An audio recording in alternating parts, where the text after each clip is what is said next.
జపాన్లోని ఒసాకా నగరంలో ఒక అద్భుతమైన సంఘటన చోటుచేసుకుంది. నగరాభివృద్ధిపై ఉన్న మక్కువతో ఒక గుర్తుతెలియని వ్యక్తి ఏకంగా 21 కిలోల బంగారాన్ని విరాళంగా ఇచ్చి అందర్నీ ఆశ్చర్యపరిచారు. ప్రస్తుత మార్కెట్ ధర ప్రకారం దీని విలువ సుమారు 30 కోట్ల రూపాయలు. అయితే ఈ భారీ విరాళం వెనుక ఒక స్పష్టమైన లక్ష్యముంది.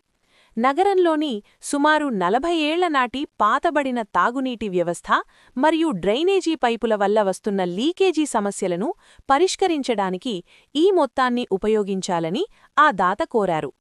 ప్రజలకు స్వచ్ఛమైన నీరు అందించడంలో ఎదురవుతున్న ఇబ్బందులను గమనించిన సదరు వ్యక్తి తన వంతుగా ఈ భారీ సహాయాన్ని అందించారు. దీనిపై ఒసాకా మేయర్ యొకోహామా స్పందిస్తూ హర్షం వ్యక్తం చేశారు. గతంలో కూడా ఇదే వ్యక్తి దాదాపు 3 లక్షల రూపాయల నగదును విరాళంగా ఇచ్చినట్లు ఆయన వెల్లడించారు.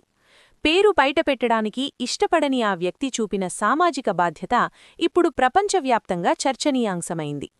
ప్రభుత్వ నిధులతో సంబంధం లేకుండా ఒక పౌరుడు తన నగరం కోసం ఇంత పెద్ద మొత్తాన్ని వెచ్చించడం నిజంగా స్ఫూర్తిదాయకం.